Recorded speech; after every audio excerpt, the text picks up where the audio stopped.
We'll be making arepas. We're gonna use this yellow cornmeal, and we have 2 cups of lukewarm water here, so we're gonna add this.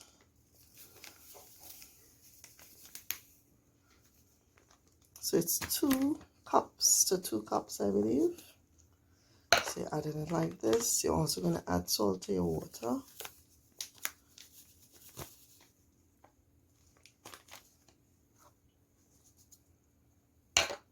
So you're gonna mix it with your fingers, kneading it in. I've also seen people make sweet arepas, but I've never tried them. Maybe I'll try them one day. Alright, so after you mix it in well, you're gonna leave it to rest for about 10 minutes. Alright, so I did the first one. It seems like it's not wet enough. I'm putting them on some wax paper. Do another one. Just rolling them in balls. And then flattening them. Alright. And I guess if you don't have enough water, then that's why it's going to crack up. So the cornmeal would have absorbed most of the water. So the consistency is different. Alright. If you like, you could put them on an oiled tray, and you could even put oil on them now after you roll them out. It's up to you. So we're gonna put these on the stove top.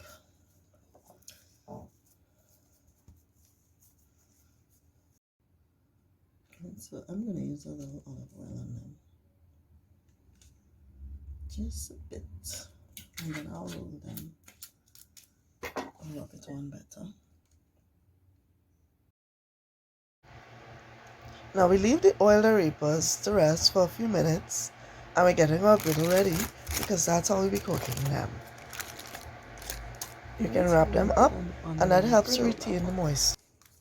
Carefully.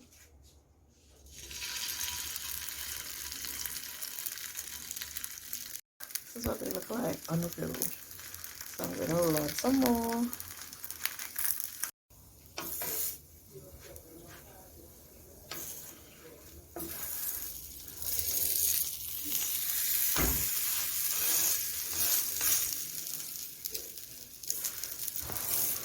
Now here we have our very authentic Venezuelan arepas. Now this is not the last step, because now we're going to pop them in the oven for a little while to help firm them up and cook them through. Have you had arepas before? You can have them with minced meat, minced chicken, butter, cheese. Gracias por mirar. Don't forget to like, comment, and subscribe for more. Bye!